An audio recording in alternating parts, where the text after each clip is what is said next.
வணக்கம். கன்னி ராசி 2025 சனி பெயர்ச்சி, ராகுகேது பெயர்ச்சி, குரு பெயர்ச்சியால் கன்னி ராசியான உங்களுக்கு எந்த மாதிரி சிறப்பான பலன்களும் அல்லது அசுப பலன்களும் கிடைக்கப் போகிறது என்பதை சிறு விளக்கமாகவே பார்த்து விடலாம். கன்னி ராசி புதன் பகவானின் ஆட்சி உச்சம் பெற்ற ஒரே ராசி கன்னி ராசி. கன்னி ராசியில் பிறந்த உங்களுக்கு 2025 மார்ச் மாதத்தில் சனி பகவான் கண்டக சனியாக 7ஆம் ராசியில் அமருவார். கண்டக சனின்னா பெருசாக கஷ்டங்கள் என்பது கொடுக்க மாட்டார். கண்டக சனின்னா இன்னான்னு ஒரு சிலருக்கு தெரிவதற்கு வாய்ப்பே இருக்காது. 7ஆம் இடத்தில் சனி பகவான் அமருவதைத்தான் கண்டக சனின்னு சொல்லுவாங்க. 7ஆம் பாவம் என்பது இது சாதாரணமாகவே ஒதுக்கிவிட்டு பலன்களை சொல்லக்கூடிய பாவமாக இருக்காது. 7ஆம் இடத்தை வைத்து கணவன் மனைவி, நல்ல நட்பு, சொந்த பந்தங்கள், நாம் செய்கின்ற தொழிலில் இருக்கக்கூடிய நட்பு அல்லது சில உறவுகளை சொல்லக்கூடிய இடம்தான் இந்த 7ஆம் பாவம். இந்த 7ஆம் பாவத்தில் குரு பகவான் அமர்ந்தால் நல்லது. மாறாக ராகு, கேது, சனி போன்ற கிரகங்கள் அமருவது படுபாதகத்தை செய்துவிடும். மிக கவனமாக இருக்க வேண்டும் கன்னி ராசிக்காரர்கள். சனி பகவானை பற்றி முழுமையாக தெரிந்தவர்களுக்குத்தான் அவருடைய சூட்சமங்கள் என்ன என்பதை அறிந்து கொள்வார்கள். சனி பகவான் தவறுகளை செய்ய வைப்பவரும் சனி பகவான்தான். அந்த தவறுகளை செய்வதற்கு வழிகாட்டலாக இருப்பதுதான் இந்த 7ஆம் பாவம் என்று சொல்லக்கூடிய கண்டக சனி.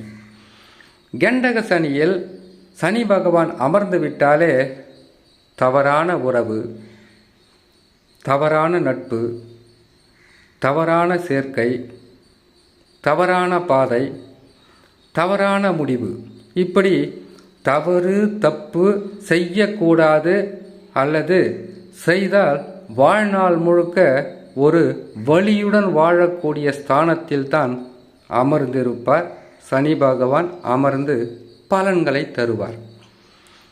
இப்போது நீங்கள் எந்த தவறு செய்தாலும் தப்பு செய்தாலும் பெருசாக பாதகம் உங்களுக்கு வராது, வருவதற்குண்டான வழியும் இருக்காது. ஒரு தவறான பாதையில் நாம் போயிட்டோம்னா நேர்பாதையில் போய் செல்வதற்கு பல வகையிலும் கஷ்டங்கள் இருக்கும் இல்லையா? அப்படி ஒரு வழியை கொடுப்பது தான் கண்டக சனி. குடும்பத்திற்கு தெரியாமல், பெற்ற தாய் தகப்பனுக்கு தெரியாமல், கணவனுக்கு தெரியாமல் அல்லது மனைவிக்கு தெரியாமல் சில தவறுகளை செய்ய வைப்பார். தப்பாட்டம் ஆட வைப்பார். அதற்கு பிறகு அஷ்டம சனியில் அகப்பட்டு கொள்ள வைப்பார். இந்த சூட்சம ரகசியங்களை முழுமையாக உணர்ந்தால்தான், எப்பவுமே பாருங்க, கொடுத்து கெடுக்கின்ற கிரகம் சனி பகவான், கெடுத்து கொடுக்கின்ற கிரகம் சனி பகவான். அவர் தவறுகளை செய்ய வைப்பார்.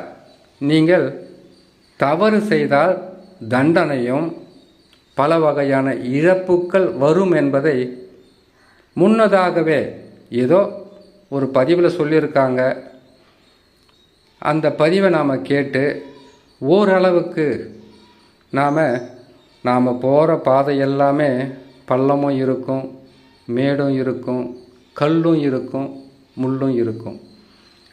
அதை பார்த்து போக வேண்டியது நம்மளுடைய கடமைதான். இதற்கு மற்றவர்களை குறை சொல்வது, குற்றங்களை கண்டுபிடித்து அவர் மேலே குற்றங்களை சொல்வது என்பது ஆகாது. நீங்கள் உங்கள் பாதையில் சரியான வழியில் சென்றால் கஷ்ட நஷ்டங்கள் என்பது எப்பொழுதுமே வராது. சனி பகவான் ஒரு நீதிமான் சொல்லுவாங்க, அல்லது நீதிபதின்னு கூட சொல்லுவாங்க. ஏன்னு கேட்டிங்கன்னாக்கா, தவறு என்பது நாம் தாண்டி போகக்கூடிய ஒரு பாதை, தப்பு என்பது தாண்டி போகக்கூடிய ஒரு பாதை. அதை நாம் செய்துவிட்டால் தண்டனையைத்தான் அனுபவிக்க கூடுமே தவிர அதிலிருந்து நம்மை காப்பாற்ற யாராலும் முடியாது.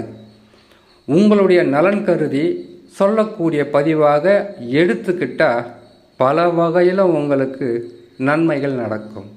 சரி, கண்டக சனியில் தவறுகளை செய்தால் அஷ்டம சனியில் வாழ்வதற்குண்டான வழியே இல்லாமல் அந்த நல்வழிகளெல்லாம் அடைக்கப்பட்டு துன்பம், வேதனை, கஷ்டம், உறவு சிக்கல், உறவு இழப்புதல், பல வகையான மான அவமான சம்பவங்களை சந்திக்க வைப்பதில் சனி பகவானுக்கு நிகர் சனி பகவானே தான்.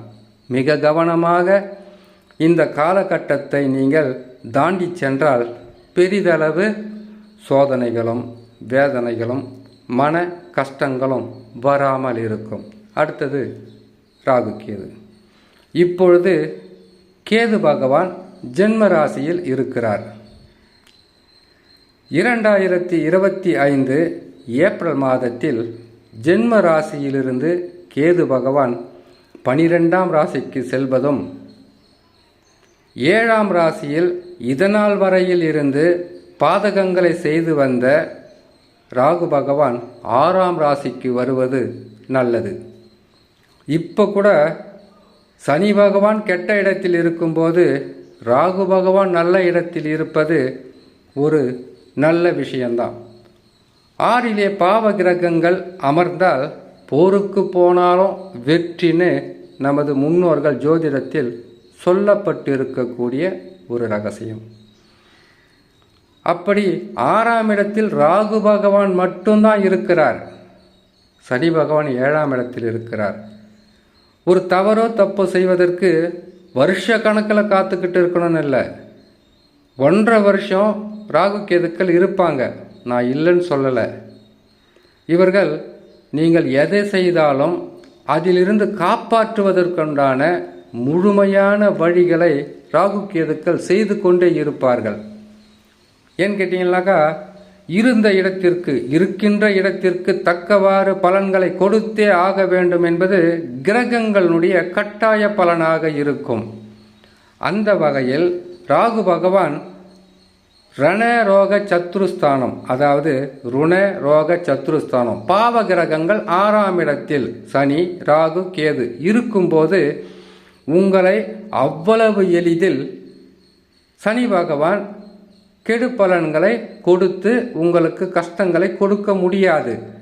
இருந்தாலும் கவனமாக இருக்க வேண்டியது கன்னி ராசிக்காரர்களான உங்களுடைய கடமையாகவே எடுத்துக்கொள்ள வேண்டும்.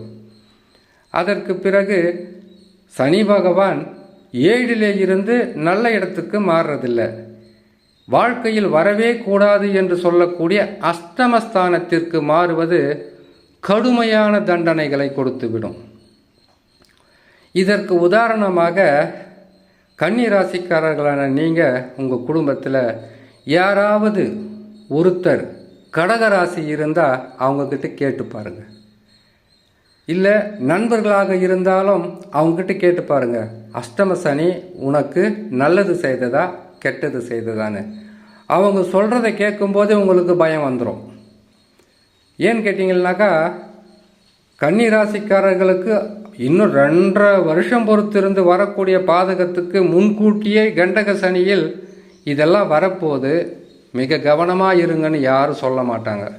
அதை சொல்கிறோம், கேட்டால் நன்மைகள் பல வகையிலும் நடக்கும். சரி, ராகு கேதுக்களை பொறுத்த வரையில் உங்களுக்கு வருகின்ற பாதகத்தை, வருகின்ற கெடு பலனை, வருகின்ற பல வகையான இழப்புகளிலிருந்து காப்பாற்றி கொண்டே தான் இருப்பாங்க. அதில் எந்த விதமான மாற்றமும் இல்லை. இருந்தாலும் கவனமாக இருக்கணும் கன்னி ராசி. இன்னொரு விஷயம், ராகு கேதுக்கள் 6ஆம் இடத்துல ஒரு 10 வருஷம் இருக்க போகிறதில்ல, 1.5 வருஷம். அதுக்கப்புறம் சனி பகவானின் மிகப்பெரிய ஒரு பிடியில் சிக்கி தவிக்கக்கூடிய ஒரு சூழ்நிலையாக மாறிவிடும். நல்ல பலனும் இருக்குது. ஆனால் கண்டக சனியில் கவனமாக இருந்துட்டா அஷ்டம சனியில் நீங்கள் அவஸ்தைப்பட வேண்டிய அவசியம் இருக்காது. நாம் தான் ஒரு சிறு தவறு செய்கிறோமே, யாருக்கும் தெரியல நினைக்காதீங்க. அந்த தவறை செய்ய வைப்பதும் சனி பகவான் தான். அந்த தவறுக்கு தலை குனிவை கொடுத்து நாம் வெளியில் தலையே காட்ட முடியாத அளவுக்கு தண்டனையை கொடுப்பதும் சனி பகவான் தான். விழிப்புடன் இருந்தால் பாதகம் இல்லை. அடுத்தது சனியை பற்றி சொல்லியாச்சு, ராகு கேதுவை பற்றி சொல்லியாச்சு. மிக முக்கியமான கிரகம் என்று சொல்லக்கூடிய குரு பகவானை பற்றி பார்த்து விடலாம். இதனால் வரைக்கும் குரு பகவான் 9ஆம் ராசியில் இருந்தார். 9ஆம் ராசி என்பது எந்த ராசியாக இருந்தாலும், அது மேச ராசியிலிருந்து மீன ராசி வரைக்கும் எந்த ராசியாக இருந்தாலும் 9 என்பது பாக்கியஸ்தானம். அந்த பாக்கியஸ்தானத்தில் குரு பகவான் அமர்ந்தால் நற்பலன்களை செய்வார். ஆனால் பெரிய நற்பலன்களை செய்தாரா என்றால் கம்மியாக தான் செய்தாருன்னு சொல்லணும். அது உங்களுடைய சொந்த ஜாதகத்தில் இருக்கக்கூடிய பலன்தான் நற்பலன்கள் அதிகரித்தது அல்லது குறைந்தது என்பதை முடிவு செய்யும். ஜோதிடர்கள் கிடையாது. நல்ல தசாவாக இருந்தால் சனி பகவான் உங்களுக்கு 6ஆம் இடத்தில் இருந்தார், குரு பகவான் 9ஆம் இடத்தில் இருந்தார், உங்களுக்கு அதிகப்படியான நற்பலன்களை கொடுத்திருப்பார். அதுவே பாதக தசாவாக இருந்தால் ஓரளவுக்கு நற்பலன்கள் கிடைத்திருக்கும். அதில் எந்த விதமான மாற்றமும் கிடையாது. இப்பொழுது குரு பகவான் 9ஆம் இடத்திலிருந்து மாற்றம் பெற்று 2025 மே மாதத்தில் ராசிக்கு 10இல் அமருவது வாழ்க்கை என்பது எதுக்கு தான் நாம் இவ்வளவு கஷ்டப்படுறோம்னு சொல்லக்கூடிய அளவிற்கு கடுமையான போராட்டமாக இருக்கும். 10ஆம் இடம் என்பது குரு பகவானுக்கு மிகவும் பாதகம் செய்யக்கூடிய ஒரு இடம்தானே தவிர நற்பலன்கள் செய்யாது. நற்பலன்கள் நடக்க வேண்டுமென்றால் ராசிக்கு 2இல் குரு இருக்கணும், ராசிக்கு 5இல் குரு வரணும், ராசிக்கு 7இல் குரு வரணும், ராசிக்கு 9, 11 இந்த இடங்களை தவிர்த்து குரு பகவானும் கெடு பலன்களை செய்கின்ற ஸ்தானம் என்று சொல்லக்கூடிய ஜென்ம ராசி, ராசிக்கு 3, ராசிக்கு 4, ராசிக்கு 6, ராசிக்கு 8, ராசிக்கு 12, 10 இந்த இடங்களில் அமரும்போது கடுமையான பாதிப்புகளை சந்திக்கக்கூடிய சூழ்நிலையாக இருக்கும். தொழில் மாற்றம், வருமான குறைவு, செய்த தொழிலுக்கு உங்களுக்கு தக்கவாறு பலன்கள் கிடைக்காமல் போவது, வேலை செய்கின்ற இடத்தில் சில பிரச்சனைகள் வருவது, குடும்பத்தில் நிம்மதி இல்லாமல் போவது, இப்படிப்பட்ட பாதகங்களை செய்து கொண்டே தான் இருப்பார். ஆனால் குரு பகவானை பொறுத்தவரையில் ஒரு வருஷம் பூரா கெடு பலன்களோ அல்லது நற்பலன்களோ தந்ததாக நான் பார்த்த வரையில் கிடையாது. ஆரம்பத்தில் பயிற்சி பெறுவார், ஒரு 5 மாதம் இல்லை ஒரு 6 மாதம். இப்போ நீங்கள் கன்னி ராசிக்காரங்க தானே, 9இல் இருந்தார். 9க்கு வந்த உடனே ஒரு 5-6 மாதம் நல்ல பலன் கொடுத்துருப்பார். அதற்கு பிறகு மெல்ல மெல்ல அந்த நற்பலன்கள் குறைந்து கொண்டே இருக்கும். ஓரளவுக்கு நல்லது, இல்லை கொஞ்சமாக தான் இருக்குது, இப்படி தான் சொல்லக்கூடிய ஒரு சூழ்நிலையாக இருக்குமே தவிர வருஷம் பூரா நற்பலன்களை அள்ளி கொடுத்ததா நான் பார்க்கல. உங்கள் அனுபவத்தில் நீங்கள் அதை பார்க்கலாம். அவர் 10ஆம் இடத்திற்கு வருகின்ற காலத்தை கணக்கு போட்டு பார்த்தால் ஒரு 5 அல்லது 6 மாதம் மட்டும்தான் கெடு பலன்களை உங்களுக்கு அதிகமாக தர முடியும். எவ்வளவோ சந்திக்கிற கன்னிராசிக்காரங்க 5-6 மாதம் தானே தாக்கு பிடிச்சாவே போதுமானது. இந்த காலகட்டத்தில் இறை வழிபாடு, குலதெய்வ வழிபாடு, இஷ்ட தெய்வ வழிபாடு அல்லது குடும்பத்துடன் கோயிலுக்கு போயிட்டு வர்றது, இப்படியே நீங்கள் ஒரு 6 மாதத்தை கழித்தாலே போதுமானது. அப்படி இருந்தீங்கன்னாக்கா அதுக்கு பிறகு வக்ரம் பெறுவார், நன்மைகளை செய்வார், அல்லது அதிசாரம் பெறுவார், நற்பலன்களை செய்வார். ஆகையால் இப்பொழுது நீங்கள் பயப்பட வேண்டிய கிரக அமைப்பு என்பது குரு பகவான் பயிற்சி பெற்று 10இல் அமருவது பாதகம், கண்டக சனியாக சனி பகவான் இருப்பது பாதகம், ராகு கேதுக்கள் சாதகம், பொருளாதாரத்தில் வரக்கூடிய பல சிக்கல்களிலிருந்து உங்களுக்கு பொறுமை நிதானத்துடன் இருந்தால் குரு பகவானாலும் உங்களுக்கு மிக சிறந்த நற்பலன்களை தர முடியும். இருந்தாலும் கண்டக சனியாக இருக்கின்ற சனி பகவான் அடுத்தது அஷ்டம சனியாக வந்தால் பல வகையான கஷ்டங்கள் இருக்கும் என்பதை உணர்ந்து பொறுமையாக நிதானமாக இருந்தால் கன்னி ராசிக்காரர்கள் எந்த கெடு பலன்களும் உங்களை அணுகாது தொடாது என்று சொல்லி இன்னொரு நல்ல பதிவில் உங்களை நான் சந்திக்கிறேன். நன்றி, வணக்கம்.